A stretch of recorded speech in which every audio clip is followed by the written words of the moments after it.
Buenos días, es un placer estar aquí y hablar un poquito sobre, o mejor, poner algunos datos de Brasil sobre la interesante y completa exposición que ha sido hecha en esta mañana, que ya, digamos, desde un punto de vista teórico de marcación, ya nos coloca aquí en la marcha. Entonces, yo pensaba en traer una discusión sobre salud, ambiente y los cambios climáticos en América Latina, pero me voy a fijar en algunos datos de Brasil, principalmente. ¿Cómo se hace fácil? Ahorita está. Bien. Entonces, pasamos por digamos, un escenario de análisis que salud, ambiente y la sociedad, el desarrollo social, se interconectan y están todos influenciados por los procesos de desarrollo que las naciones deciden, que las naciones eligen en sus terminales. Y toda la cuestión relacionada al enfrentamiento de los problemas que son creados en cada uno de estos marcos también tiene que ver y está íntimamente vinculado al proceso de desarrollo de las naciones. Entonces tenemos que mirar a nuestra región y aquí, con mucho más competencia, las colegas han traído muchos datos y organizado el pensamiento de cómo eso está globalmente, localmente en Chile. Y ahorita me voy a pasar desde América Latina un poco hasta Brasil con los datos, entendiendo que los países tienen niveles diferentes de impacto de los daños ambientales y a la salud. Y esto está obviamente vinculado al estágio de desarrollo que están ahí alcanzando. Por ejemplo, si pensamos los países menos desarrollados, todavía están enfrentando problemas mucho más localizados, como el saneamiento, la calidad del agua. Cuando en la medida que estos países van avanzando en el sistema de desarrollo, los problemas van a se quedando un poco más complejos, con problemas relacionados a los productos químicos, el uso, plaguicidas, todo esto, los riesgos ocupacionales, la calidad del aire urbano por cuenta de la industrialización y también de la urbanización de las ciudades. Y en la medida que se quedan más, digamos, desarrollados, los problemas evidentes son problemas más globales. Y tenemos a América Latina justamente ubicada en una situación donde vivimos un poquito de cada. Vivimos un poquito de cada uno de estas situaciones ahí. Esto ha sido adaptado desde un gráfico y de un modelo desarrollado por un colega chileno, un amigo, Carlos Corbalán, que trabajó muchos años en la OMS, en Ginebra, estuvo en Brasil, y de ahí. O sea, se está de regreso a Chile. No, hace 2 años que no veo a Carlos. De verdad. Entender que en América Latina lidamos con una situación, una realidad, y esto vimos acompañando en todos los días del curso, una realidad donde vivimos doble o triple cara de enfermedad, y por cuenta de este modelo de desarrollo que aquí libramos, con una fuerte determinación ambiental y social. Entonces, esto es una realidad de los países en desarrollo, y considerando América Latina como una de las regiones más desiguales del mundo, estas marcadas desigualdades son vistas muy claramente desde el punto de vista local, subregional y también de la región como un todo. Esto, en la conferencia de ayer, nuestro director estaba abordando justamente esta complejidad.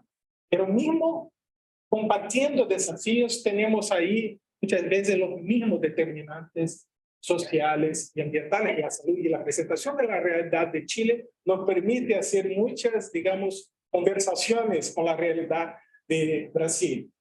Entonces, sobre los cambios climáticos, y aquí un poco más de los cambios climáticos, no solamente los cambios climáticos, pero algunos aspectos de los cambios globales.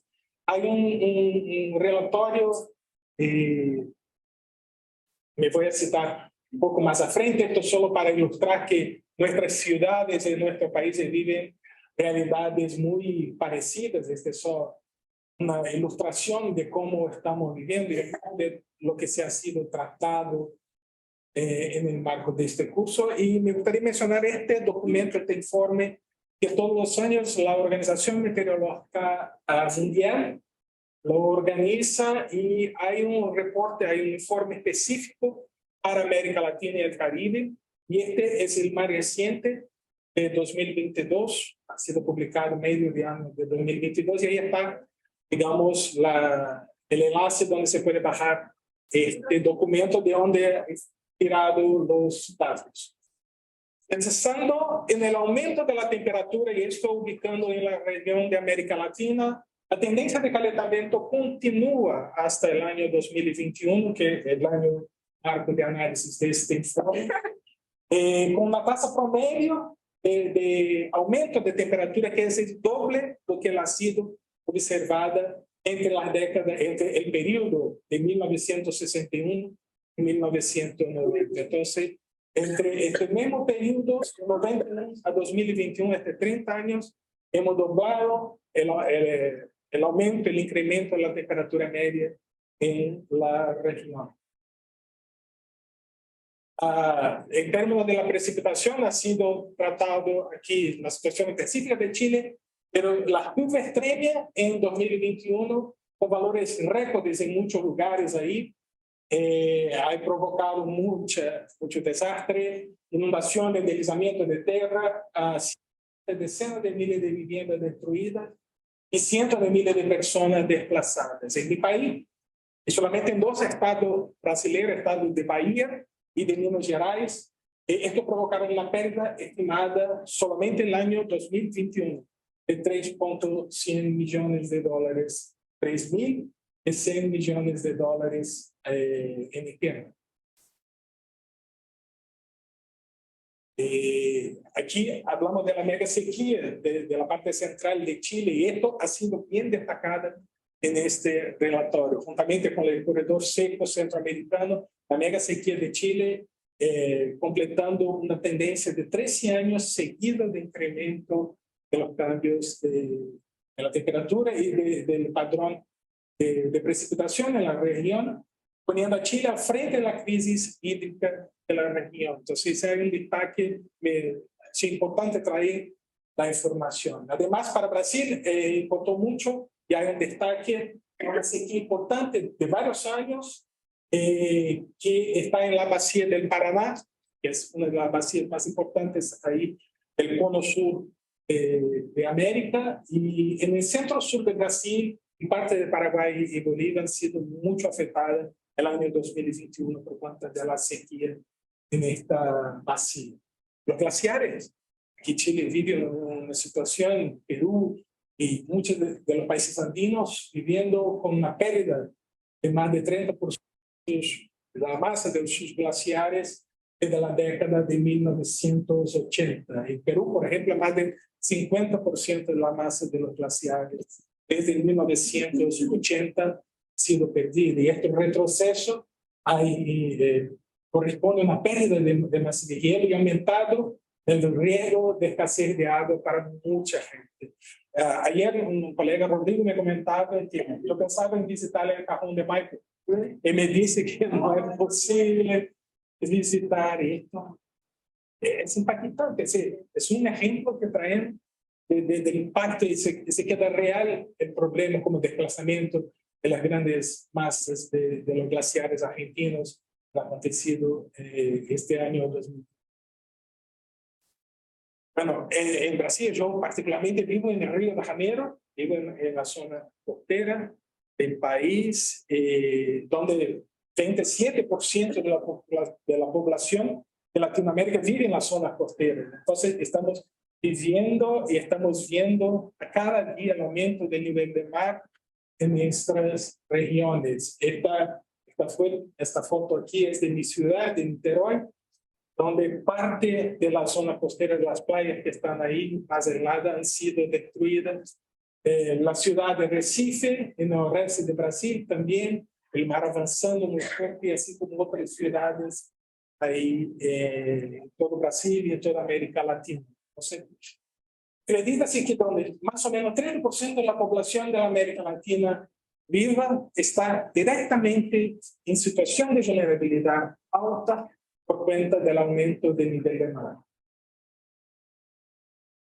Vamos a pensar entonces algunas consecuencias de estos cambios para la economía, para el desarrollo social, para las dinámicas poblacionales. Por ejemplo, yo mencionaba la sequía, los daños por cuenta de la cuenca de Paraná-La Plata, redujeron la producción de cultivos y afectaron a mercados mundiales. Son zonas que son tradicionalmente exportadoras de granos y de cereales y otros productos. Y esto sin mencionar la guerra de Ucrania y Rusia, un impacto tremendo ya ha sido observado en la cosecha de cereales, con una disminución ahí de casi 3% de la producción por cuenta de la sequía en esta zona. En los Andes, en el noreste de Brasil y en países del norte de América Central, sobre todo, se encuentran las regiones más sensibles a la migración forzada por los cambios climáticos, por la crisis climática. Desplazamiento relacionado con el clima que se ha incrementado muchísimo en los últimos años. Y sabemos que migración, desplazamiento tiene muchas causas de la violencia, cuestión económica, todo, pero el cambio climático y los eventos extremos están se posicionando como uno de los principales motivos, causas de la migración forzada. Nuestra región, así como el Caribe, enfrenta y seguirá enfrentando graves crisis socioeconómicas vinculadas a los eventos climáticos extremos y, obviamente, no podemos desconsiderar el agravamiento causado por la pandemia de COVID-19. Así que la producción y el acceso a los alimentos se han visto fuertemente impactadas climáticas, sea en aumento de la frecuencia de los eventos extremos o por los cambios climáticos observados, y aquí algunos datos a traer. Esto, obviamente, y una de las razones de tener un curso como este, está generando un impacto en seguridad alimentaria en nuestros países. Por ejemplo, vamos a tratar específicamente de Brasil, los datos de Brasil, yo saqué de lá, para dejar Juliana traer con más propiedad, con más competencia, pero, por ejemplo, en la región central tenemos un colega de Salvador que está ahí, ¿no? Sí. Bueno, ahí puede contar a nosotros lo que está pasando en su país. Yo estuve recientemente en El Salvador, tengo muchos amigos de trabajo en algunos proyectos allá. Solamente en el año 2021, 7.7 millones de personas han experimentado altos niveles de inseguridad alimentaria directamente relacionada a los cambios climáticos, en esto que se está llamando de corredor seco centroamericano. En Caribe, 40% de la población vive hoy en situación de inseguridad alimentaria, un aumento de 72% desde el inicio de la pandemia. O sea, la pandemia exacerba la inseguridad alimentaria, sobre todo en los países ya vulnerabilizados. Y esto tiene tres principales componentes. Y aquí me voy a traer algunos datos de Brasil, porque esta es la encomienda para hacer, digamos, pero los componentes macropolíticos, climáticos y sociosanitarios se aplican a toda la región, a todo el mundo. Vamos a destacar aquí, en estos tres componentes, los datos específicos de la situación de Brasil. En relación al componente macropolítico, la agroindustria, el agronegocio, representa básicamente 40% del Producto Interno Bruto. Yo mencionaba que soja, maíz y algodón representan 42% de todo lo que Brasil exporta. Entonces, Brasil es el más grande productor de soja del mundo, segundo más grande que maíz. Entonces, imagine la dimensión de esto que estoy trayendo y el peso que eso tiene en la economía. Y eso refleja en toda la estructura macropolítica de las decisiones de país. Por ejemplo, les trato, nuestra legislatura, el Congreso Nacional, que se funda ahorita fines de enero, los que han sido elegidos en octubre del último año van a asumir su investidura en febrero de este año. Pero en esta actual legislatura, de los 500 y pico congresistas, diputados federales, sea, los congresistas nacionales que tenemos en nuestro país, 360 son directamente vinculados al agronegocio, son patrocinados. Entonces, ¿cómo podemos pensar en políticas públicas sobre agricultura sostenible para enfrentamiento a la inseguridad alimentaria? Es lo que producen las políticas, es lo que elaboran las políticas. Más de 2/3 de ellos están directamente vinculados al agronegocio en nuestro país. Y en los últimos 4 años, lamentablemente, hemos visto un desmantelamiento de las políticas de fomento a la agricultura familiar, campesina, de fomento a la seguridad alimentaria, de promoción de la seguridad alimentaria en nuestro país, en detrimento al fomento de la agroindustria exportadora de granos, principalmente de la soja, maíz y algodón. Y esto aumentando fuertemente, y ayer Marco Menezes mencionaba justamente eso, aumentando fuertemente la concentración de tierra y también de la riqueza en el país.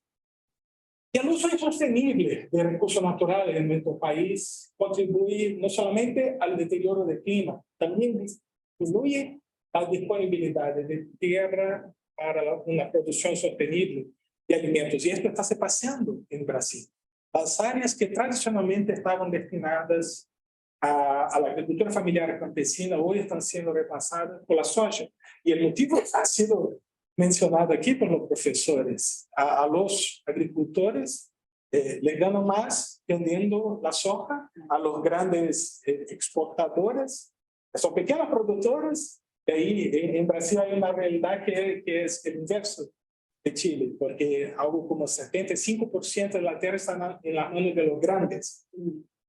Y 25%, y en los pequeños de 20 hectáreas a menos. Pero están trabajando en la misma lógica de los grandes, porque están ahí rebasando la agricultura familiar campesina, de los vegetales, de todo, para producir soja, para vender a los intermediarios que lo comercializan de mano al exterior. Esto está se pasando en todas las regiones del Brasil. Minas Gerais, que es un estado en la región sureste de Brasil, tradicionalmente productor de lácteos, tradicionalmente productor de vegetales, tiene una cultura alimentar riquísima, creo que una de las más ricas del país está ahí. Y yo vivo porque soy casado con una minera, la esposa es de Minas Gerais. Y entonces, hace 20 y pico años, frecuento mucho y paso siempre por las mismas carreteras. Y en estas mismas carreteras, donde hace 20 años yo venía solamente de ganadería, de un lado, pequeños productores de leche, y también mucha fruta, de todo, café muy rico. Hoy en día solamente soja. Soja de un lado de la carretera, soja del otro, soja del otro. Y esto está se pasando, esto es un trayecto que yo hago, pero esto está se pasando en Brasil todo. Yo hice un trabajo de investigación en la región centro-oeste de Brasil, que es donde está la región más alta productividad de soja del mundo, en el estado de Mato Grosso.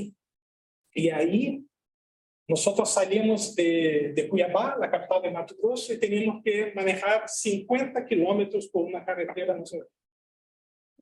Unos 50 kilómetros después de Cuiabá, solamente veníamos soja, esto por 1.100 y pocos kilómetros de una carretera federal.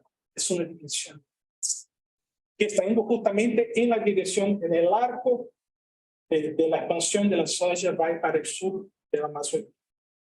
Pasa por todo el semiárido brasileño y llega al sur de la Amazonía.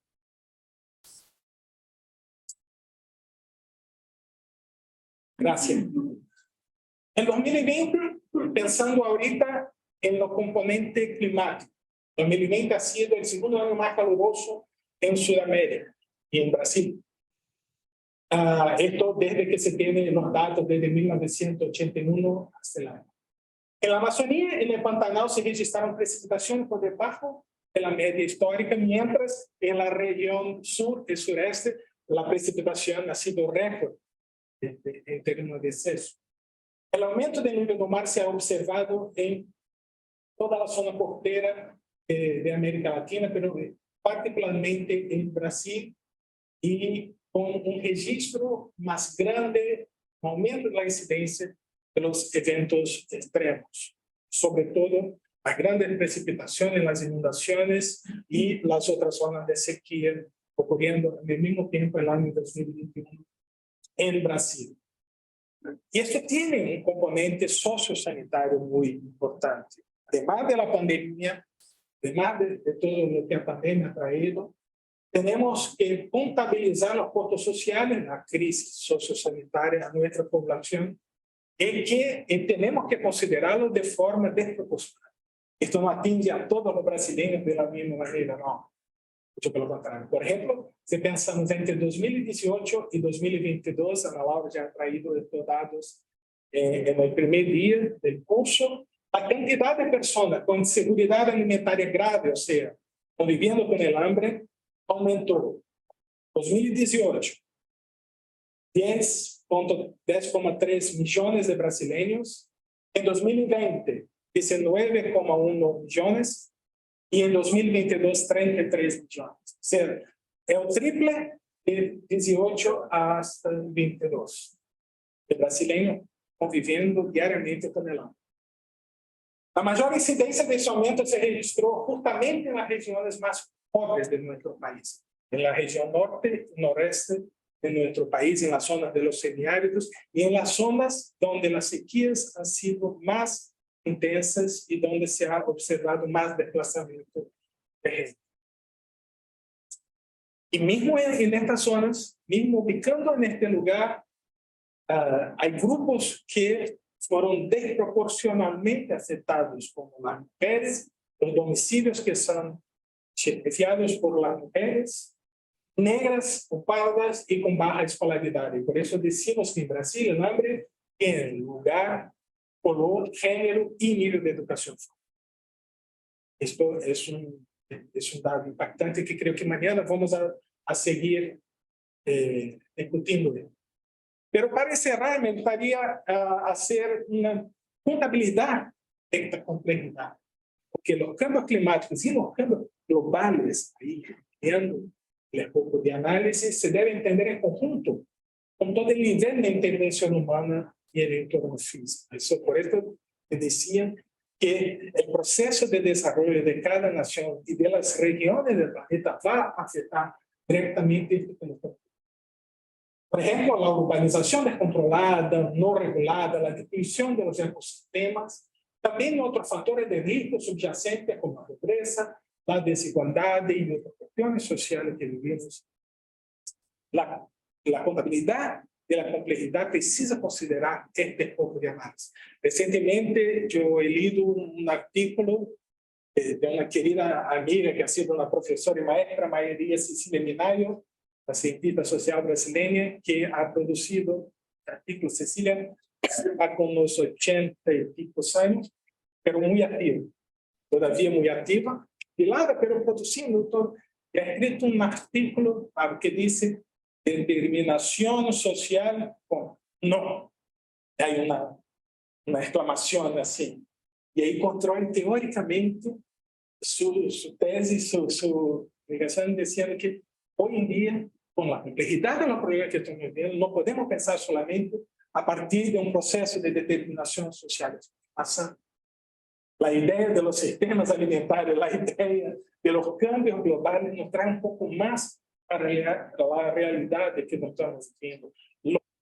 En los patrones de empleo, en el mundo del trabajo de una manera general, en los patrones de producción y consumo, en las formas distintas de producción, nos muestra que tenemos que pensar y contabilizar la complejidad en una escala más amplia. Y este curso acerta mucho a traer la discusión a partir de la idea de los sistemas alimentares impactados por cambios globales. Compártenos ese artículo Seguramente interesante, que sí. Porque esos son esos nombres que atraen, y como cuando dijeron COVID no es pandemia, es sindemia, que están esas nombres que te hacen dar esa mirada más integral, así que es súper interesante el artículo. Sí, y Cecilia es una teórica muy intensa, es una escuela perfecta, entonces trae mucha teoría y mucho argumento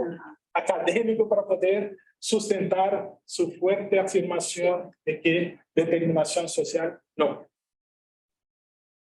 A nosotros ya estamos pensando en llamar. Cecilia escribió en otro artículo, dice, determinación socioambiental, no.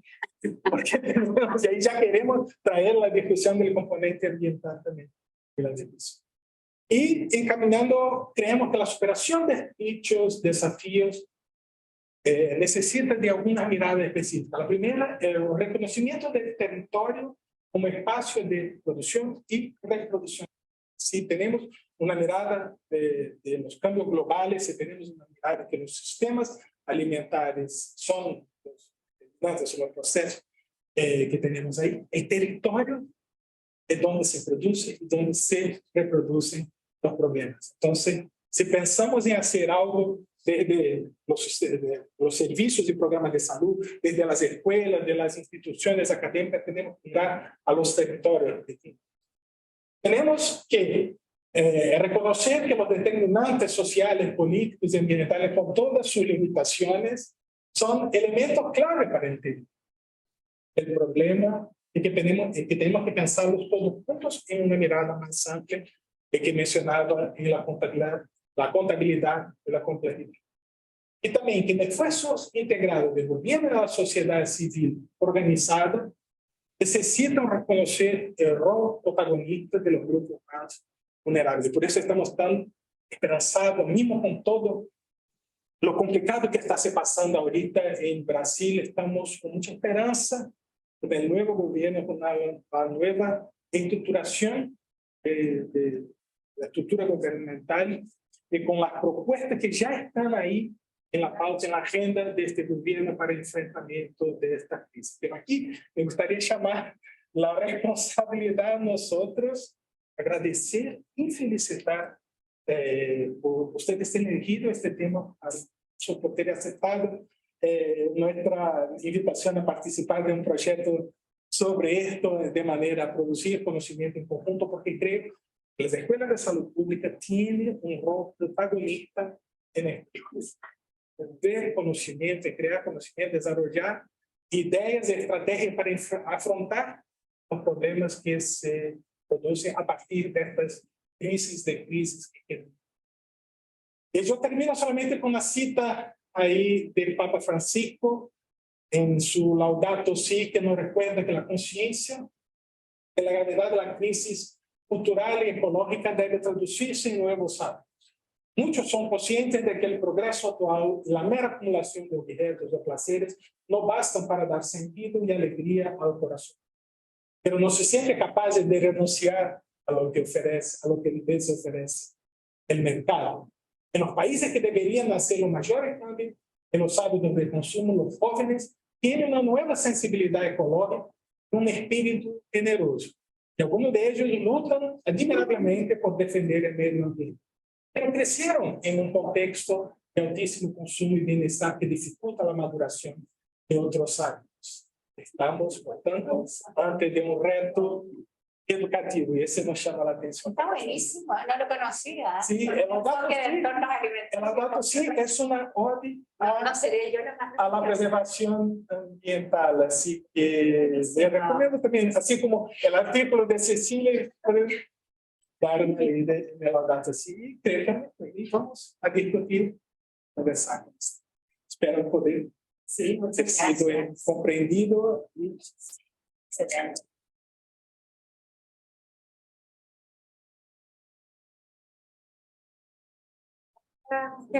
Creo que, bueno, hiciste como una integración, me gustó mucho como partes al principio diciendo con esta triple mirada, ¿no es cierto? Desde lo político, desde lo social.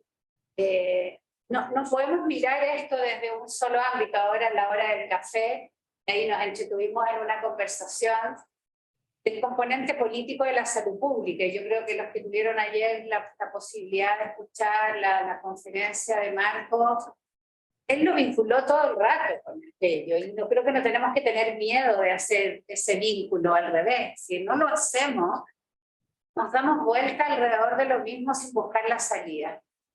Nos abro la palabra, por supuesto, para todos los que tengan preguntas o comentarios. Ahí hay uno, parece. En Brasil, la inseguridad alimentaria grave tiene rostro de mujer y de etnia de color en el marco de la ponencia inaugural de la escuela de verano. En Chile debe estar focalizada en los más excluidos, pueblos originarios y mujeres, niños y niñas, y jóvenes, niñas de elevada vulnerabilidad. Sí. Sí, sin duda. Ayer justamente eso decía, ¿no? Es mujer, es negra. Yo les quería preguntar también desde la mirada de lo político, la expectativa que ven con Lula en concreto, y algo de lo poco que sé, que cuando Lula fue presidente antes, tenía unos programas de extensión rural con esta mirada de perspectiva nutricional que fueron absolutamente eliminados, y si ustedes ven que eso puede recuperarse, cómo lo vinculan con el paso para las soluciones, porque creo que hemos conversado harto sobre los diagnósticos. Estoy un poco perdida por dónde van las soluciones. Me cuesta visualizarlo. Yo creo que una de las cosas que, como parte de las soluciones, es cuando nosotros reactivamos los consejos de participación de la sociedad civil, porque cuando el presidente Bolsonaro empezó en su primer día de trabajo, ha rechazado o finalizado con el Consejo de Seguridad Alimentaria, el Consejo Nacional de Seguridad Alimentaria, donde es un espacio de construcción, de discusión, de articulación de las políticas públicas junto con los diferentes actores. Entonces, en su primer acto, ha eliminado eso, y nosotros teníamos una trayectoria muy larga de esta construcción, pero en el primer momento ha eliminado, pero ahora el presidente Lula ya restableció la actuación de los consejos, que para nosotros es un espacio así de muchísima contribución para la política pública, para la construcción, junto con todos los actores. Y yo creo que esto es, como dije, parte del camino, involucrar los diferentes actores para pensar, para construir algo que se relaciona con que la población, con que las personas en realidad necesitan. Entonces nosotros tenemos dos ejemplos, uno que es el Consejo de Seguridad Alimentaria Nacional, que tiene sus representaciones en los estados y así como también en los municipios. Entonces, esto es una construcción que nosotros llamamos de abajo para cima. Sí. Nosotros tenemos también las cámaras intersectoriales, que también, además de los consejos con la participación de la sociedad, hay como las cámaras que involucran los sectores que están de gobierno, que están involucrados con el tema de la seguridad alimentaria. Porque nosotros ya sabemos que no hay como discutir estas temáticas sin trabajar bajo el concepto de intersectorialidad. Entonces, las cámaras intersectoriales es justamente para la construcción conjunta en el ámbito del gobierno, la construcción conjunta con los sectores gubernamentales que se relacionan con los temas. Entonces, yo no sé, empecé, después pero yo creo que nosotros necesitamos reestablecer lo que nosotros teníamos, que es la construcción junto con diferentes actores, pero la construcción junto con los diferentes sectores. Yo creo que es primer paso para el camino. Ahora yo voy a pasar para Juliana para discutir la construcción o desmantelamiento de las políticas públicas que nosotros teníamos, pero que tenemos que retomar. A eleição de Lula foi em outubro, assim, né? Novembro, dezembro, movimento de transição inicia com participação de sociedade civil, tá? Movimentos campesinos, intelectuais e acadêmicos de diversos campos, e uma constatação é que eleição, primeiro governo Lula, 2023, outro contexto. Em todos os discursos, a questão do câmbio climático esteve presente em vários momentos dos discursos de posse. Na fala do Lula, mas também presidente do Senado, diversas autoridades de campos diversos, né, esquerda, direita, incluem o câmbio climático como um elemento que faz diferente em termos de políticas públicas de uma maneira geral. Mas, em segurança alimentar, isso é uma marca muito importante. Pensar segurança alimentar e nutricional sem incorporar os debates de câmbio climático é impensável, e isso os movimentos sociais de diversas atuação em diversos temas apontaram neste movimento de transição de governo. Já foram reconstituídos os ministérios que tratavam do tema, com alguns ajustes. O Ministério de Desenvolvimento Social, Combate à Hambre e Família. Esse família, sabemos que houve toda uma discussão sobre onde alocar, em que setor de governo, onde ubicar. Precisa estar ligado à presidência da República, por sua ação intersetorial. Tanto a Câmara Intersetorial, que tem representação dos ministérios, quanto o Conselho Nacional de Seguridade Alimentar. Não pode estar isolado em um setor de governo. Precisa estar vinculado à presidência da República. Se o discurso do presidente, né, coloca a hambre como centro da discussão, isso amanhã amanhã podemos aprofundar, mas assim,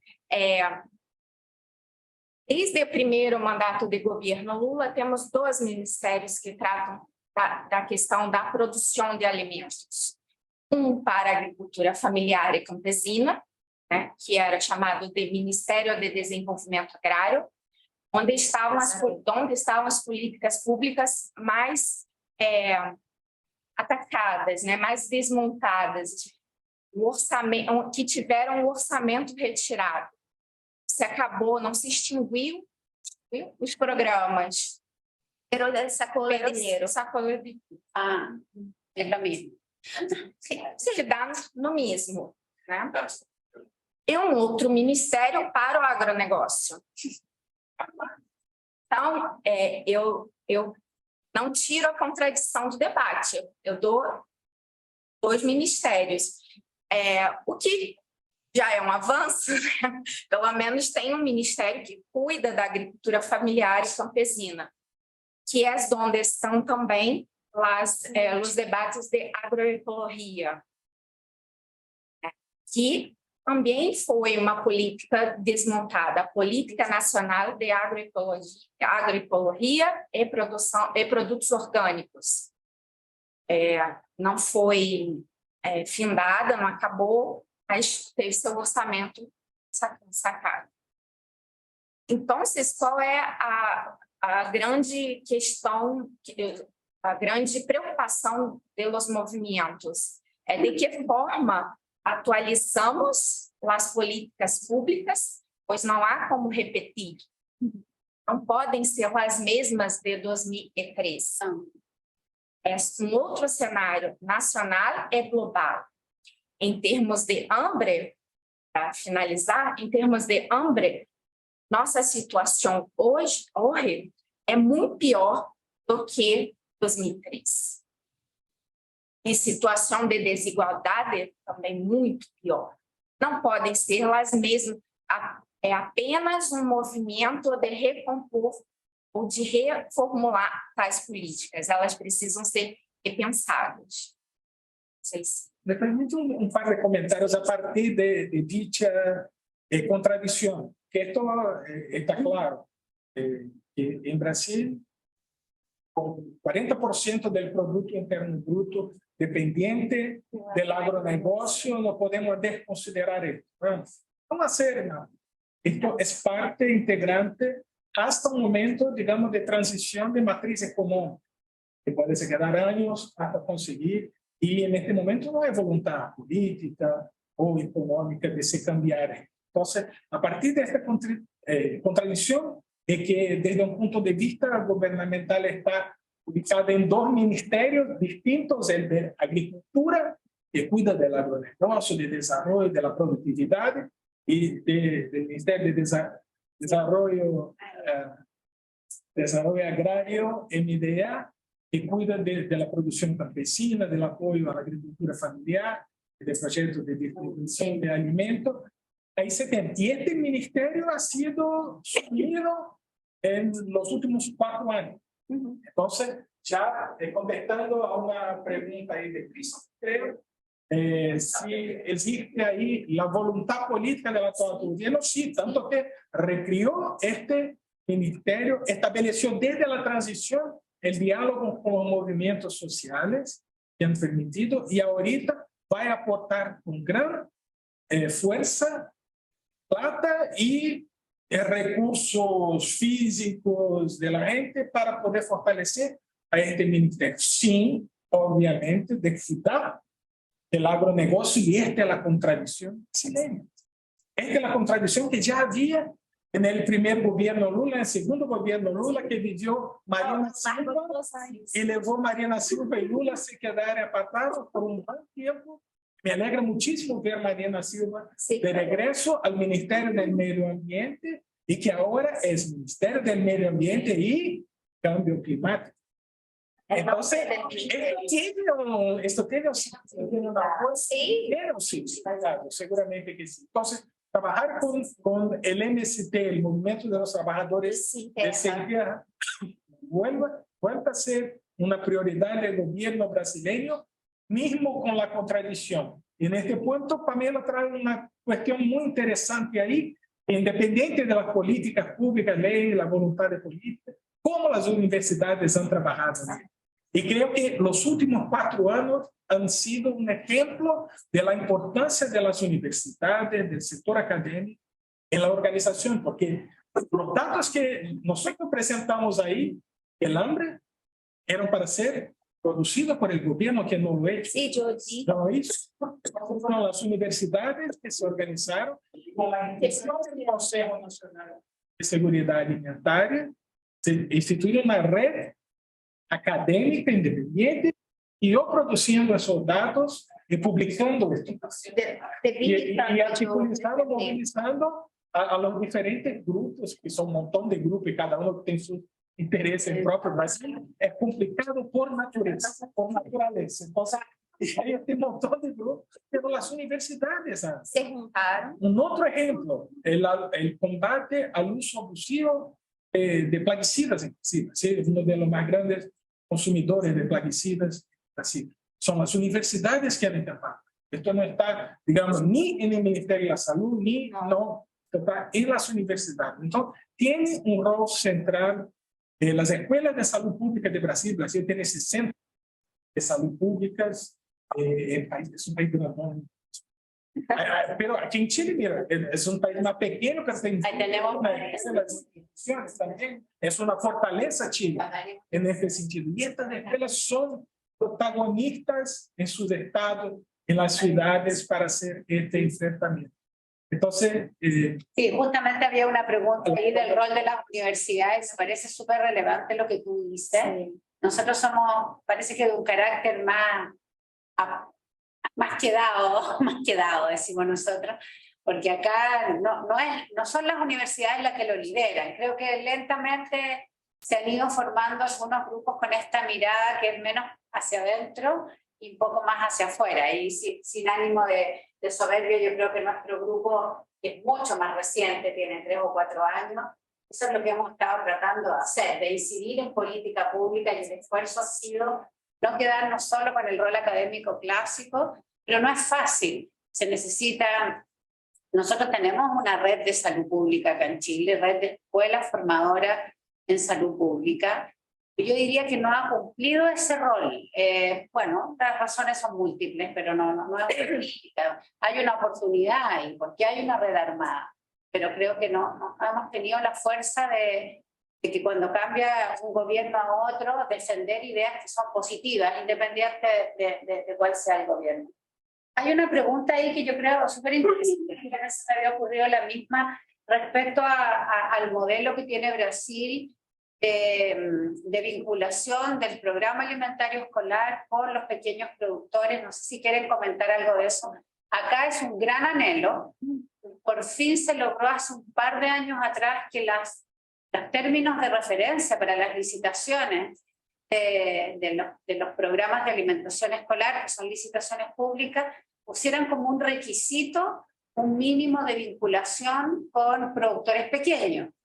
No al punto de ustedes, que ustedes tienen un programa muy descentralizado y es pequeño, pero además local, que alimenta el programa de alimentación escolar local. Nosotros somos muy centralizados, todavía no hemos logrado eso. Eso requiere una logística que yo creo que no tenemos todavía en Chile, ni desde el sector público ni desde el sector privado. Está todo muy centralizado, pero al menos se incorporó un porcentaje que a lo mejor ahí los compañeros nos pueden contar cuál es el porcentaje.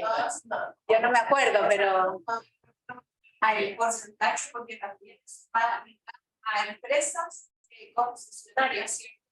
Pero que son productores de servicios de alimentación. claro, Nosotros obviamente estamos en otra escala, en donde también participamos en las becas de JUNAL, de hecho, pero orientadas para la alimentación, pero de los estudiantes universitarios. Entonces ya es otra, se separa un poco de la producción misma, pero sí sé que en el fondo ha cambiado hace un par de años atrás nomás las licitaciones en cuanto a exigir de que exista como la intervención de la compra al productor local, o que exista como a 100 metros, o sea 100 kilómetros a la redonda, y que no sea como tan expandido para también fomentar la producción. Se incluyó el tema de la ley de sello en esta capacidad de Bueno, compra, sí, como, claro. como un principio de implementación.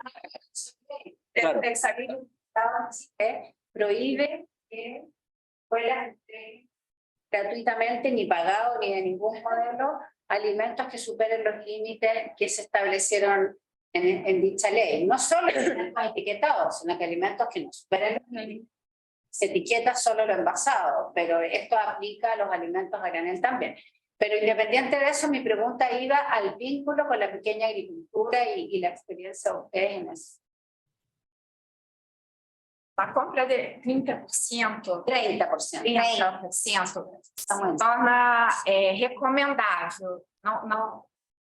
Não é obrigatória, mas é recomendável. No mínimo, né? 30%. O que impacta nessa perspectiva mais sustentável, porque além da agricultura familiar, a questão da agricultura indígena, de povos quilombolas, né, que são nossas comunidades, povos originários. E também influenciando a compra, essa ideia de quilômetro zero, falado aqui. Então, dos circuitos, se comprar do agricultor familiar, campesino, mais próximo, mais cerca da escola. que tiene un doble. Entonces, há uma perspectiva sustentável para além do comprar da agricultura familiar, porque a questão que falamos em Brasil é construção social de mercado. Esse é agricultor familiar que tem certeza que vai vender para o governo, se torna mais forte, sua produção mais planejada, planificada, que permite participar do comércio local de uma maneira mais forte. E desse ponto de vista, se fortalecem as experiências agroecológicas também. Há também de agricultura urbana, assim como de agricultura urbana, um pouco menos, mas também Mas a questão, temos algumas legislações mais locais que fazem preços diferenciados para produtos orgânicos e agroecológicos. Se paga mais por esse tipo de produto. Então, também fortaleço uma outra cadeia que é dos agroecológicos e orgânicos, esses locais. Desse ponto de vista, são muitas entradas para pensar como o nosso programa de alimentação escolar fortalece essa ideia de uma agricultura mais sustentável, porque tem a ver com a produção também de alimentos tradicionais, né? Inclusão no cardápio escolar, tudo parte do cardápio escolar. O nutricionista responsável pelo cardápio escolar deve incluir produtos que sejam produzidos em la cercania, nas redondezas. E que respeitem as tradições culturais da região. Em pandemia, mas sobretudo por esse governo e esse congresso que falamos, a alimentação escolar teve uma importância grande para fazer chegar alimento, né, para essas famílias. E dentro do congresso se teve toda uma tentativa de construir mercados para setores, tornar obrigatório a inclusão no cardápio escolar de leite e carne, que em algumas culturas, por exemplo, na alimentação indígena, não faz sentido. Então, mesmo que não tirasse a obrigatoriedade dos 30% da agricultura familiar, eu enfraqueceria, né, tornaria mais fraco essa venda se eu torno obrigatório o que é produzido pelo agronegócio, por exemplo. Não é uma coisa que abandonaram. Isso, a sociedade civil, nesse contexto adverso, conseguiu segurar essas questões, né? Até quando? Sabemos, porque apesar da eleição do nosso Congresso mas isso é uma questão, né? É um programa também que abriu uma frente é um lugar de luta mesmo, né? Da luta pela disputa, mas assim, que permite a gente... É uma trincheira, não sei como fala isso. É uma trincheira. Defender o PNAE é estar... Defender o Programa Nacional de Alimentação Escolar. Tá? É uma trincheira para defender a agricultura familiar, a agricultura dos povos originários. Y muchas de las veces en Brasil, por cuenta de la estructura del que llamamos el pacto federativo, o sea, la operación conjunta del gobierno federal, de los estados, que son las provincias, y las ciudades, esto tiene toda una arquitectura ahí de transferencia de ingresos de uno para otro, para financiar incluso la alimentación escolar. Y el recurso que viene del gobierno federal para está, digamos, con hace miles de años y no da cuenta de nada. Entonces, muchas veces son los estados, que las provincias, y las ciudades que tienen que aportar más. Y ahí hay iniciativas interesantes de municipios que compran directamente con los productores de su ciudad, ya tienen un banco de productores en conjunto. Entonces, complementariamente a la política federal dentro del pacto federativo, de la distribución de eso, el gobierno se hace así. Entonces, hay La expectativa, mira, estamos aquí enero de 23, tendo vivido 4 años, yo me voy a completar. 4 años muy duros. Entonces, las expectativas, porque ya hemos vivido, ya hemos visto muchas cosas. Brasil ha sido un referente en el combate al hambre, en la garantía de la seguridad alimentaria, la soberanía alimentaria y todo, pero esto ha sido desmantelado. Entonces, es un momento que al mismo tiempo tenemos conciencia de que no estamos donde queremos, pero tenemos esperanza que vamos a llegar ahí. La idea. Pregunta para Sí. Cristóbal. No me queda claro el aspecto político gubernamental, dónde se ubican las cámaras intersectoriales y cómo se vinculan, coordinan con el Consejo Nacional Estadual y Municipal de Seguridad Alimentaria.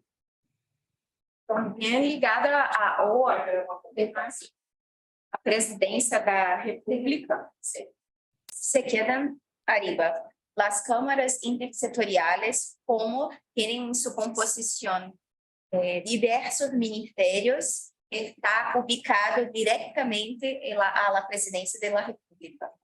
Así que, Ese es el nivel, es dependencia de presidencia. Y después para bajar a los estados y provincias tienen réplica. bem, da mesma forma. Se termina un poco de la pero ahí en los estados, que son las provincias, los gobernadores, ahí están. Tienen los consejos estaduales, así como también las cámaras intersetoriales del Estado. Sí, Se reproducen. se reproducen hacia los niveles más territoriales. Ahí no sé si quedó Margarita claro y había una compañera acá con Que quisiera pedir la palabra. Iba a hablar sobre el sistema escolar y sobre el problema de alimentación. En Chile tiene un gran problema que es el centralismo. Que todo llega, todo lo que los alimentos llegan a Santiago, a esta ciudad.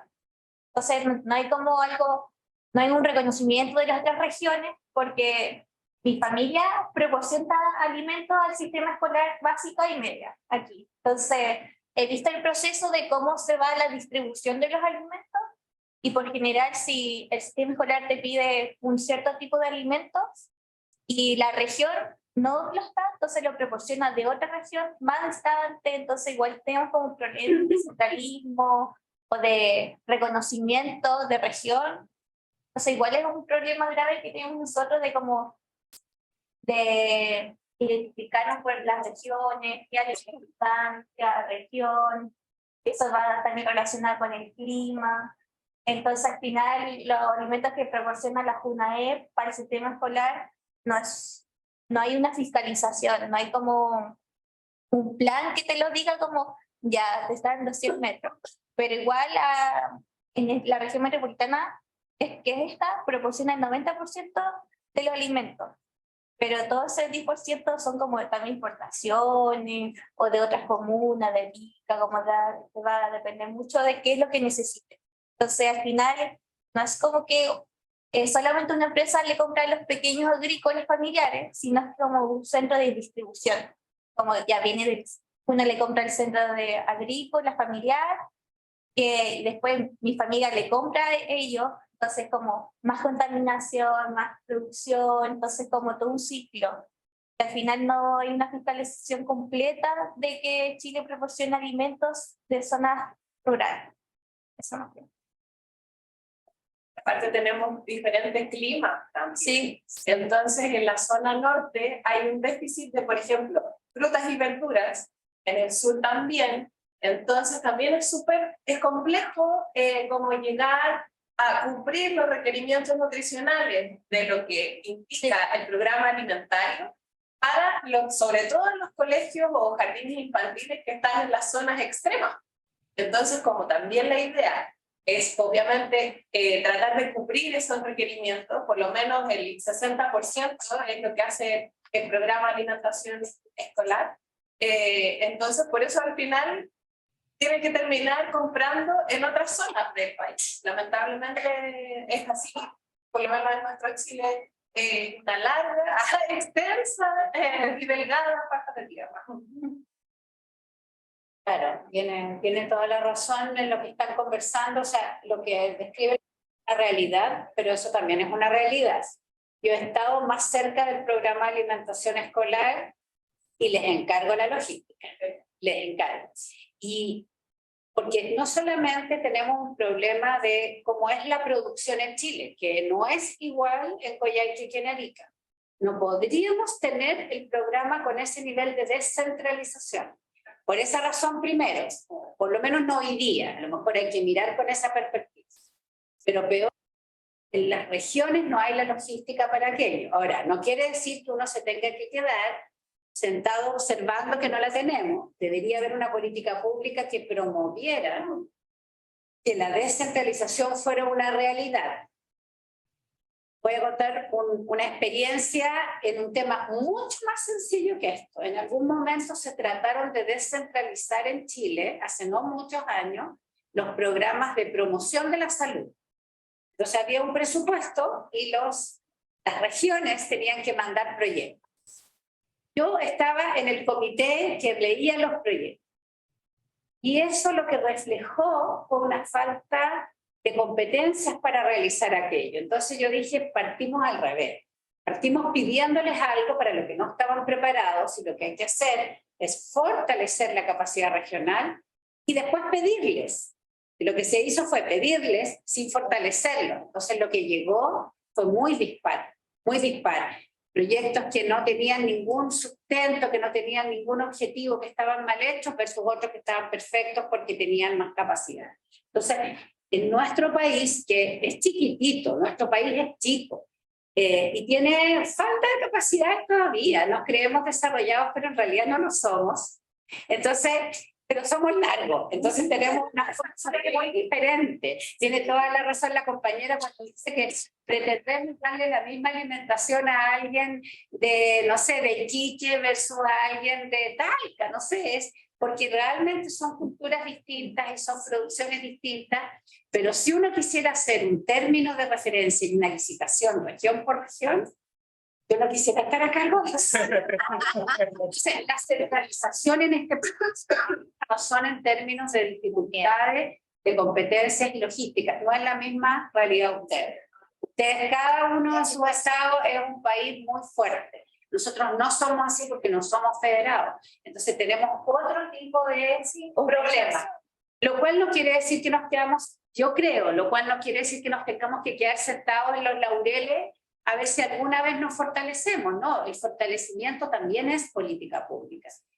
Yo pienso que si hoy día lo descentralizáramos, me da un poco de susto, pero creo que tenemos que caminar para allá, porque efectivamente compramos todo en Santiago y lo distribuimos, lo cual es caro, es contaminante, es pertinente, o sea, tiene todas las cosas, los aspectos negativos que ustedes han dicho. Por eso que siempre estoy dando la situación de Brasil como un ejemplo, pero tenemos que aprender más no solo del cómo lo hacen, sino que cómo llegaron hasta allá. Hay una experiencia antigua en Chile de intentos de obligatoriedad de que los productores locales entregaran insumos, abastecieran al programa de alimentación escolar y fue un fracaso. Porque de repente no eran capaces de proveerlos y llegaba el día lunes y no había tomates porque el productor no había alcanzado a llegar. Entonces se retrotrajo eso y hoy día se está retomando después de haber fortalecido algunas capacidades de pequeños productores. Ustedes tienen 2 ministerios, nosotros tenemos un solo ministerio que lo ve todo, lo cual es más complejo porque adentro del ministerio hay una institución que en Chile se llama INDAP, que es para desarrollo rural, que está, yo creo, en constante pugna con, en ese mismo ministerio, sectores que están más por la agroindustria. Entonces hay una pugna interna en un solo ministerio y bueno, muchas veces ha ganado el que uno no quiere que gane, pero esa es la realidad que ocurre acá en este país. Y esto no sale de aquí, pero uno de los principales opositores a la ley de etiquetado es, no, si yo siempre lo digo en broma, si lo digo en todas partes, pero una de los principales opositores a la ley de etiquetado en Chile fue el Ministerio de Agricultura, porque lo que predomina allí es esta mirada agroeconómica o industrial. Entonces, INDAP era el que trataba de ayudarnos, que es una institución dentro del Ministerio.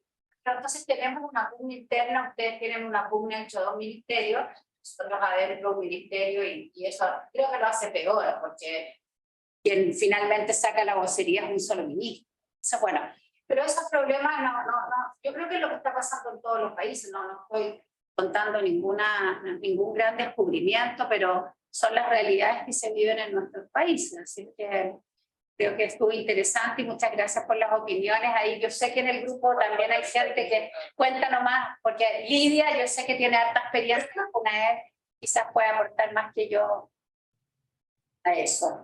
Le vamos a dar la palabra a si Lidia se quiere sumar con algún comentario, bueno, le damos la palabra también. Sí, está muteada. Tienes que desilenciar tu micrófono.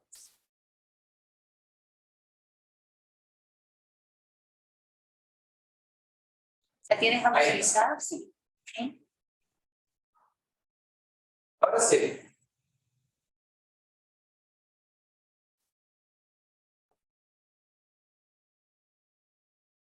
Hola. No escucho nada. Nosotros nos muteamos, pero es para escucharte mejor. Nosotros te escuchamos bien. Adelante. Gracias. Bueno, mi comentario era en relación a mi comentario anterior, pero también retomo gran parte de lo vinculado con el programa de alimentación escolar y coincido plenamente con lo que dice Lorena. En mi caso particular, como consultora Junji hace por ahí la década de los 90, antes de incorporarnos al proyecto que mencioné en días pasados, evaluamos el aporte en concreto con observación directa, el aporte que se le daba a los niños. Y ahí el problema de las diferencias era más complejo porque tenía que ver con la empresa que estaba a cargo de la preparación de los alimentos. O sea, Junji opera en conjunto con JUNAEP. O sea, JUNAEP es la que dirige el programa no solo escolar, sino también el programa preescolar. En ese momento era solo Junji, pero ahora me imagino que Junji integra. Estoy hablando de la década de los 80, fines de los 90, una cosa así. Y es complejísimo. Comparto plenamente lo que dice la Lore, porque además Chile es un país donde la burocracia es tanta que tener subdivisiones dentro de una misma institución es de alta complejidad por lo que acabo de señalar. O sea, mientras no se tenga primero la capacitación, las competencias de las personas encargadas del programa en cada región, sumando que acá no somos estaduales, sino que la región, y con este gran centralismo que existe, hay regiones que todavía no se manejan como regiones, siempre dependen del nivel central, y agregado a eso la falta de competencias de en quienes se delegaría esa responsabilidad, hay mucho que analizar en el camino. No sé qué opina el resto, y en este caso Paz Castillo, que la conozco de hace muchos años. Con respecto a la otra consulta que tenía en relación a las cámaras, me quedó clarísimo que existen cámaras a nivel gobierno, luego el gobierno bajan a los regiones, a los estados, perdón, por lo tanto era gubernamental, estadual, provincial y municipal. Pero mi inquietud es cómo se coordina entonces esta cámara intersectorial con el Consejo Nacional de Seguridad Alimentaria. O sea, porque es un consejo intersectorial y por lo tanto, o esta cámara intersectorial tiene representantes de cada ministerio, de cada sector. Por otro lado, en el Consejo de Soberanía o de Seguridad Alimentaria, ¿cómo se coordinan o se vinculan? Porque vuelvo al tema de que son 12 instancias y conociendo la burocracia en Chile, cada uno funcionaría por su lado, porque me encantó la estructura, entre comillas. Y felicito, o sea, que exista un Consejo Nacional de Seguridad Alimentaria a nivel del país, me parece, y con toda como muy bien dijo la expositora, que surge desde la base, que parte en los municipios, de los municipios a la provincia, y la provincia al Estado, y el Estado al gobierno, con las demandas de necesidad, me parece espectacular. Pero esa es mi inquietud, ¿no? El mecanismo de coordinación o de integración, la palabra correcta no sé cuál es la adecuada. Muchas gracias. Lidia primero y después. Sí. Hola, buenos días a todos y a todas. ¿Me escuchan bien? Sí, escuchamos bien. Ya. Bueno, yo quisiera hacer un comentario, y el comentario en base a la experiencia adquirida, que es un proceso de aprendizaje continuo. Tuve 3 años en la política pública de la JUNAEP, específicamente en el PAE, en un contexto educativo, y 3 años en la Seremi actualmente, también en un contexto de vigilancia, y la vigilancia es un proceso educativo también. Y quisiera aportar, yo creo que hay un aprendizaje importante en toda la experiencia de Brasil que nosotros tenemos que incorporar, ¿ya?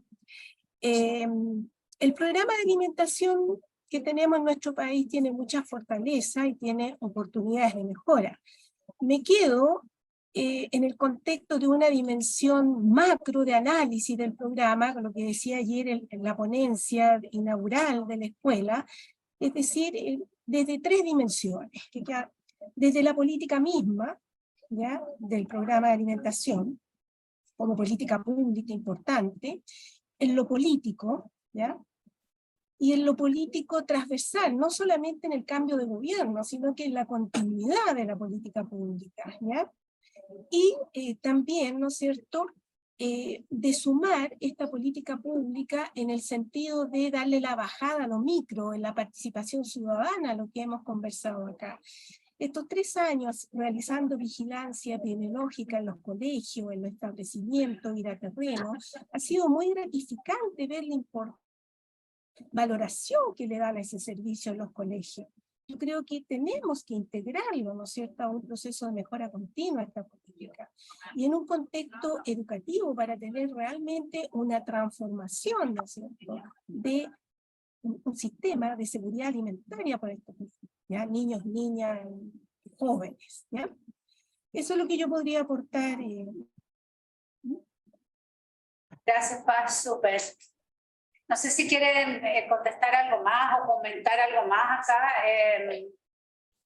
Hay un comentario ahí que lo saltamos, en todo caso, que creo que tenía que ver con este mismo tema, por si quieren cambiar de tema. Lo vamos a leer.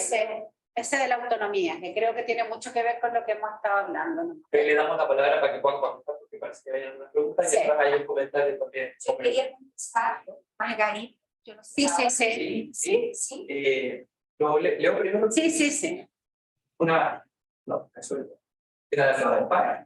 No, era lo de la descentralización, creo que María. Una gran franja de terreno, muy parecido a lo que había comentado la compañera. Muy diverso, que necesita mayor autonomía local, distinto en Arica, en Magallanes, y cómo alimentarnos de manera institucionalmente efectiva con los recursos disponibles en estos diversos territorios. Como fortaleciendo la idea de la necesidad de la descentralización. Sí, perdón. Yo quería añadir algunas informaciones bajo la pregunta de Margarita, que cómo es el funcionamiento. Nosotros tenemos los consejos de seguridad alimentaria, nacionales, estaduales y municipales, pero tenemos también una otra perspectiva de participación, que es por lo medio de las conferencias de seguridad alimentaria. Entonces, a cada 4 años, nosotros tenemos las conferencias que tienen participación de los diversos actores también, que construyen propuestas que son creadas desde las conferencias municipales de salud, que encaminan sus propuestas hasta las conferencias estaduales de salud y también de seguridad alimentaria, porque nosotros tenemos la misma estructura, así tenemos para la salud como para la seguridad alimentaria. Los consejos nacionales de salud y consejos de seguridad alimentaria. Entonces, nosotros tenemos las conferencias que construyen sus propuestas que tienen relación con la realidad local, envían todos los municipios, hacen, después envían para las conferencias de seguridad alimentaria estaduales, todos los estados envían sus propuestas para las conferencias nacionales. Así tenemos un conjunto de propuestas que reflejan la realidad del país, desde los municipios hasta llegar a la conferencia nacional. Y todas estas propuestas son votadas por todos los participantes y tienen la composición que nosotros llamamos de paritaria, o sea, tienen la participación de los distintos actores con garantía de espacio, con garantía de cupo. Sí. Entonces, esto es como el funcionamiento. Entonces, a cada 4 años tenemos las conferencias que construyen propuestas que son llevadas a cabo por los consejos nacionales, estaduales y municipales de seguridad alimentaria. Así como los consejos tienen cupo también en la Cámara. Hay otras formas de relación, pero una de ellas es que estos actores también tienen espacio en las cámaras interministeriales, intersectoriales. Hay otras formas de la relación, como Margarita está a preguntar, pero yo tenía que decir que de esta construcción, de la forma de construcción, una relación que hay espacio de participación en la Cámara, interministeriales, interestaduales, así. Pero, Helena, yo creo. O que dá sustentação às propostas são os diálogos com a sociedade civil. Então, 2/3 dos componentes do Conselho são formados por organizações da sociedade civil. 1/3 do governo. Então, todos os ministérios afetos ao tema da seguridade alimentar e nutricional têm assento, vaga, no Conselho. Das conferências se constrói o Plano Nacional de Seguridade Alimentar e Nutricional. É o plano estadual, é o plano municipal, os planos.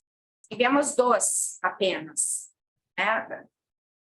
Por conta da interrupção Porque cada um tem 4 anos, e o plano tem Son planes de 4 años. Y los presupuestos son de 4 años también.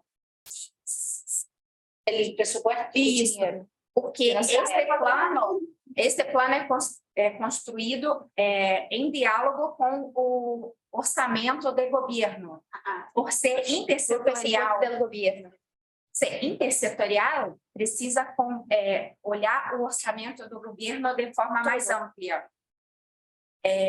Além disso, esses representantes de ministério no Conselho, esses mesmos ministérios, fazem parte dessa Câmara Intersetorial. Não necessariamente as mesmas pessoas, mas os mesmos ministérios. E essa Câmara Intersetorial tem uma secretaria executiva. Que essa secretaria executiva filiada em um ministério. Porque um monte de gente dando orientação. Quem executa? Depois, quem vai executar? Vai rolar secretaria executiva. Es una gobernanza muy distinta a la nuestra. Sí, es complejo. Para uma... Que finalmente, ¿cómo hacen la ejecución? Porque se quedan como ellos, ¿no? Isso é um grande desafio. A cultura de políticas públicas intersetoriais, em teoria, está lindo, né? Mas, assim, a cultura de políticas públicas intersetoriais é muito difícil de ser desarrollada.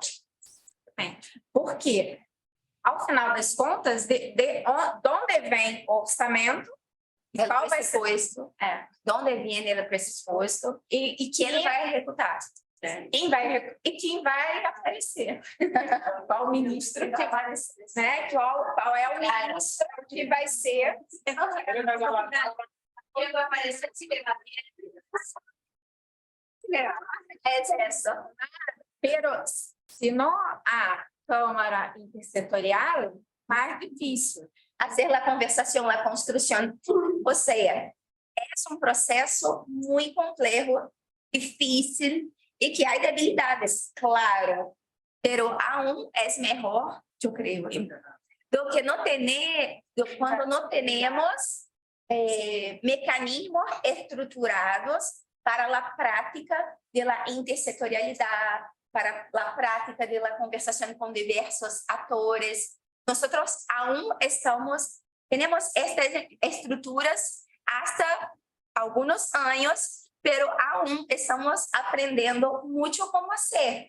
No logramos solamente éxitos, y tampoco, pero yo creo que es un camino para la construcción de políticas más estructuradas, sostenibles, que dialogam, pero sobre todo que dialogam com a necessidade das pessoas e com nosotros gostamos muito de falar de local hasta o global, de local hacemos desde como nosotros hablamos del medio ambiente, de la seguridad alimentaria, pero como hacemos mismo de local hasta o global. Entonces, esto es el desafío de local en Brasil, que hay dimensiones continentales, todo que es decir hacer del global, del local hasta el nivel nacional es un desafío, que tenemos diversidad y diferencias. Entonces, esto, claro que no, en teoría, es sin duda, pero por exemplo, para a aquisição de produtos da agricultura familiar pela alimentação escolar, foi necessária legislação sanitária específica, não mais flexível, mas que fosse adequada à realidade das localidades, que tienen particularidades, legislativas, claro. Uma harina de maíz produzida pela indústria não é igual à harina produzida pela agricultura familiar. São produtos diferentes, mas que qualidade e não cuidar. Igualmente, sim. Quem define? A indústria, né? Claro. Historicamente, quem define o que é qualidade de alimento, né? Claro. É a indústria. E o agricultor familiar nunca vai chegar a esse local, a esse estágio, né?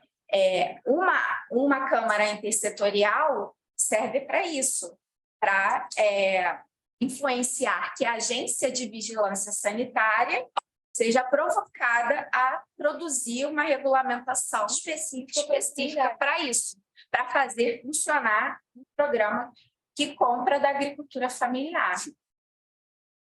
Senão, não anda. Los desafíos son en distintos sentidos, pero lo interesante de lo que cuentan y lo que pregunta Margarita es que esto tiene, a mi gusto, dos objetivos. Uno, la intersectorialidad y otro, la descentralización. O sea, cumple esos dos. Pero con todas estas dificultades que ustedes cuentan, que parece que Susana está... Sí, que escuchando la reflexión y las presiones, también siento que falta como un paso anterior a esto, como el desafío de la descentralización, y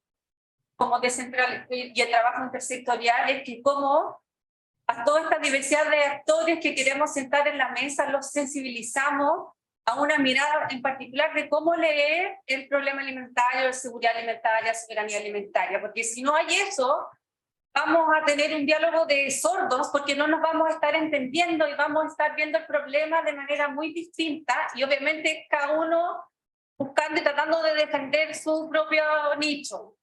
Nosotros en este ejercicio de ir soñando y entender que la problemática alimentaria no pasa por salud, ni tampoco por educación, en la comuna del Bosque, que es una comuna al sur de Santiago, en la periferia, yo aparezco rayado, pero es el lugar, es la realidad más directa. Desde el 2017 estamos construyendo y tensionando el municipio para generar un espacio intersectorial.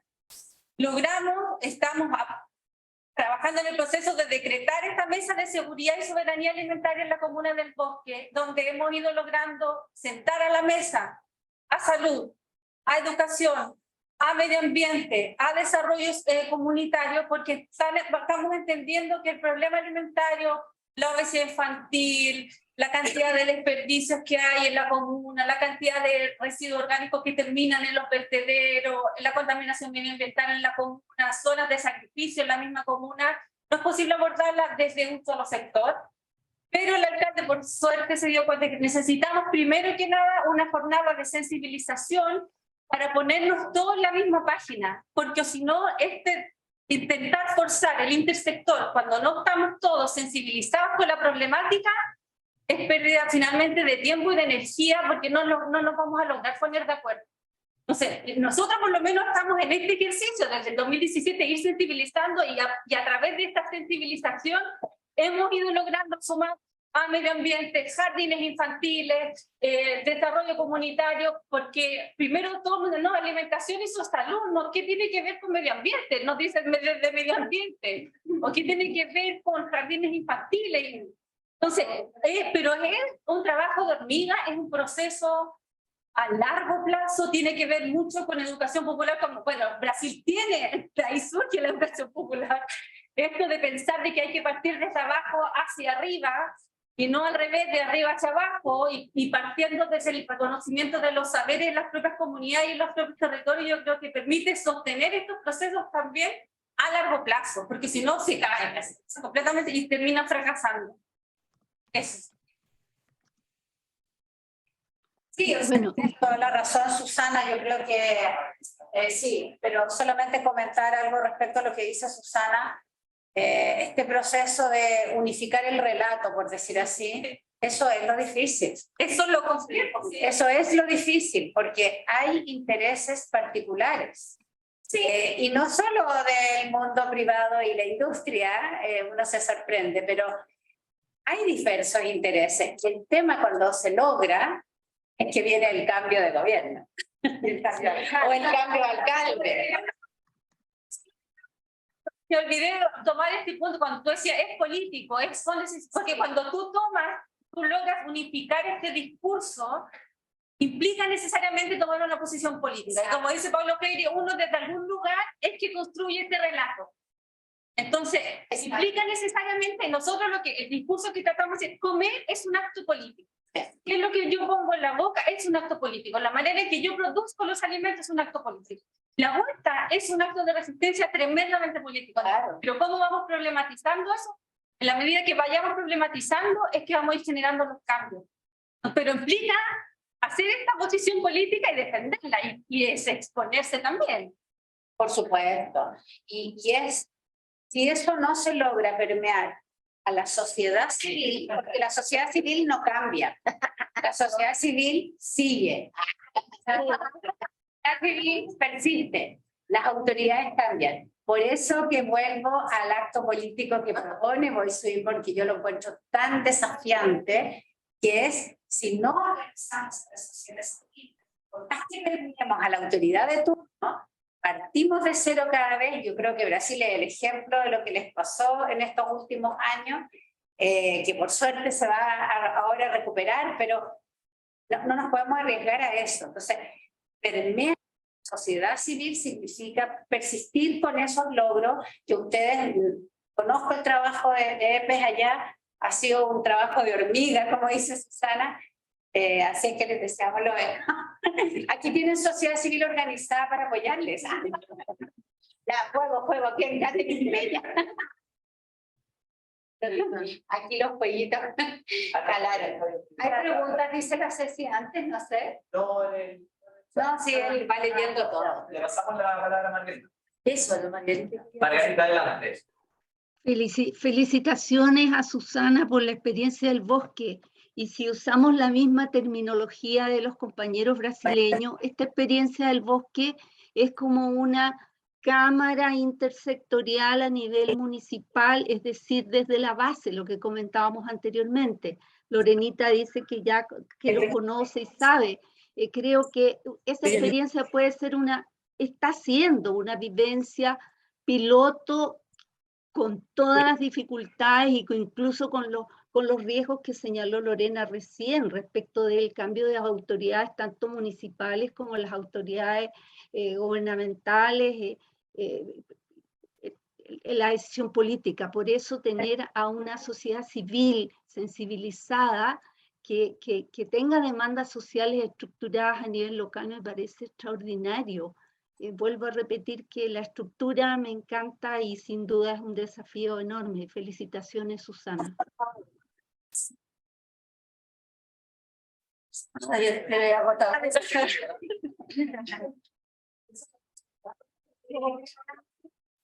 Va muchos pasos adelante de nosotros, pero igual creo que Chile se está moviendo, capacidades técnicas de conocer, el diagnóstico está hecho, que por primera vez hay un gobierno que forma una mesa de seguridad alimentaria y soberanía, es una oportunidad y yo creo que tenemos que unirnos los diferentes grupos, las diferentes universidades, para cooperar en elementos de conceptos técnicos. Yo fui en reemplazo de Lorena. Lo que la empresa le tiene terror al término soberanía alimentaria, no sé, que se van a cerrar las fronteras, no sé, no ocurrió ese diálogo de preguntar, a ver, pero ¿cuál es el temor? ¿Qué es lo que pasa? Y no sé qué habrá opinado la gente que pelea por la soberanía alimentaria en relación a una definición que se hizo desde los gubernamentales. Yo creo que es para seguir avanzando. De hecho, ya comprometimos al equipo que van a tener que empezar a escribir de opinión. No, ustedes no tienen que retuitear en general. Lo hacemos. Cuando empezamos con el grupo, en realidad Lorena nos convidó a trabajar en el tema de derecho a la alimentación. Estamos como 3 años en eso. Y empezamos, claro, a poner el tema sobre la mesa a través del Twitter, columnas en el diario, columnas de opinión. Entonces pensaba que hay que empezar a hacer esto mismo con estos temas. Entonces yo empecé la pandemia a reciclar y tengo un montón de residuos que los tengo súper ordenados.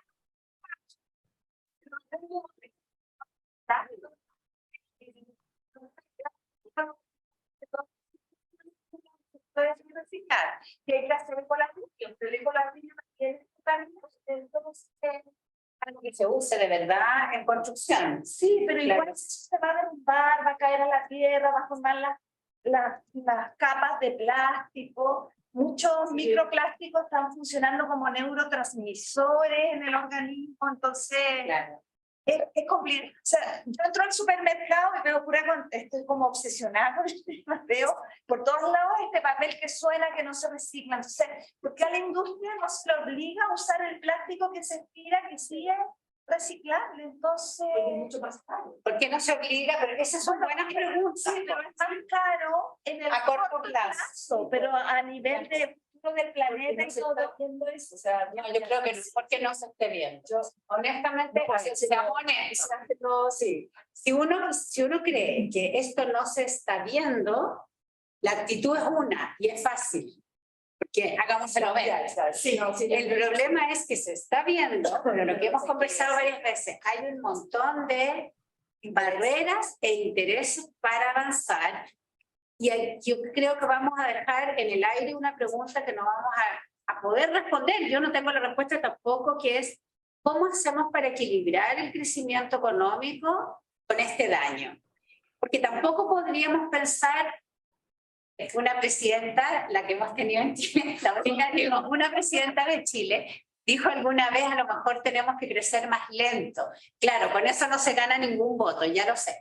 Pero a lo mejor tenemos que pararnos a pensar cómo crecer, porque tenemos que crecer sin suicidarnos, porque vamos como al despeñadero, ¿no es cierto? Entonces, yo creo que eso no sé si alguien lo ha descubierto en este mundo, creo que todavía no. Respetar los procesos.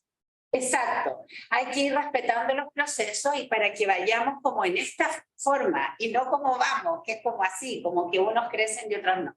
Y el planeta no crece. Entonces, bueno, esas respuestas, bueno, no pretendemos, no tenemos tantas ambiciones, tenemos muchas, pero la ambición de tener esa respuesta hoy día o como grupo no la tenemos, pero sí de caminar hacia allá y creo que hoy día han salido un montón de cosas que permiten. Pero tampoco creo que haya que ser tan ingenuos como de decir, tenemos que difundir esta información para que todos la sepan. La verdad es que uno pone, ni siquiera cambio climático, uno en Google pone clima y ya te sale toda la información. O sea, no es falta de información, sino que es falta de decisión, no sé. Miramos eso desde el lugar donde estamos. Yo que trabajo en sectores populares, en sectores populares, preferentemente con mujeres, la brecha digital es brutal. Entonces eso de que hasta un clic es muy relativo. Es para nosotros que sabemos manejar un dispositivo móvil, que tenemos acceso a un computador y que tenemos acceso a internet. Porque más populares que personas en Chile. Entonces, hay muchos y en los sectores populares, las compañías, en Chile por lo menos hay, así como hay pantanos de alimentos, de conectividad, efectivamente, no llega a internet. Por mucho que uno quisiera, y ni siquiera la gente sabe acceder a YouTube para escuchar, escucharnos. Sí, nosotros nos preguntan las mujeres. Si yo sigo el conversatorio por YouTube, ¿ustedes me escuchan a mí? Nosotros no. Uno se imaginaría cómo alguien en el siglo XXI va a preguntar si en YouTube nosotros podemos escuchar a las personas que están viendo. Entonces, esa es la brecha digital que hay. Entonces, si bien hay mucha información, también estas disparidades de las desigualdades también. No todo el mundo accede a esa información, sino el rechazo no hubiera ganado. Sí, no, las autoridades no se justifica que no lo sabía, no.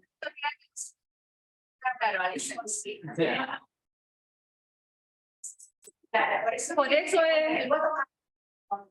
Lo decía, ¿no es cierto? Perdón que lo diga en inglés, pero es como estas políticas diseñadas, desarrolladas, construidas, impulsadas de abajo hacia arriba. Y está mal el concepto de abajo hacia arriba, pero desde la población hacia la autoridad. Tienen que encontrarse en algún momento, o sea, pero aquí el conocimiento está, la voluntad política en algunos casos también está, pero las barreras incluso son más grandes que eso, y acá probablemente es donde falta lo que muy bien Susana dice, así que... Yo diría al final en todo, bueno, barreras económicas principalmente. Económicas. Porque todo pasa por el dinero, porque todos tenemos intereses creados. Si no hay intereses creados, intereses creados porque ahí es juego en la plata, el dinero. O sea, al final, por eso este curso es gratuito. No es casualidad. No, el curso de la escuela de verano es el único. Lo único que por eso no me digas que por eso tenemos tantas.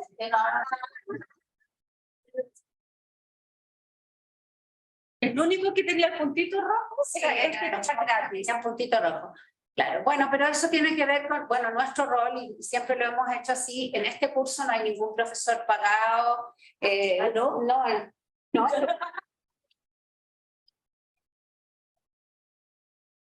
Te invité al teatro esta semana. Pero bueno, no, ningún profesor pagado. Ellos autofinanciaron para venir nuestros compañeros de Brasil, así que muchas gracias por eso, porque han sido un tremendo aporte. Pero justamente nuestro interés de divulgación como GETOC es que todo lo que hacemos lo hacemos gratuitamente y abierto. Seminario, la página web, tenemos conversatorios en YouTube, no pueden conversar con los conversatorios, pero pueden escucharlos. pero tenemos también interacción a través del Twitter, todo lo que nos da el cuero para hacer entre nosotros mismos, pero creo que es una forma también de crear empoderamiento, ahora no decir poder popular, que después me van a echar de acá, pero para crear empoderamiento ciudadano y movilizar, más allá de la sensibilización, que a veces creo que no es suficiente, es generar capacidades para poder tener fundamentos en las discusiones a las que uno se ve enfrentado. Así es que, bueno, yo creo que hoy día hemos tratado de solucionar los problemas mundiales, globales e interplanetarios. Nos atrae mucho esto. A la hora del café comentaba con algunos lo que estamos haciendo. Y fíjense que por comentar lo que había pasado en la primera parte de la sesión, ya nos invitaron a hacer una presentación a la Sociedad Chilena de Cardiología. Nada más lejos de esto, y ellos creen que yo seguro que les voy a ir a hablar de algún nuevo antihipertensivo, que no, les vamos a ir a hablar de la sindemia global, pero me decían, ¿y qué título le ponemos a la presentación? Yo dije, hay que inventar uno que los cardiólogos vayan, porque si no, no van a ir, pero bueno.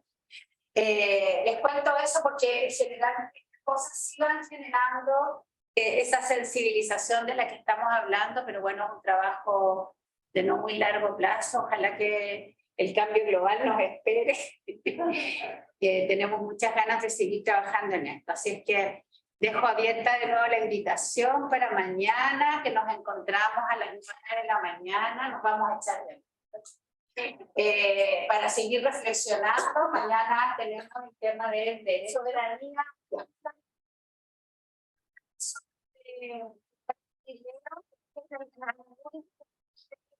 Trabajan en la agricultura familiar.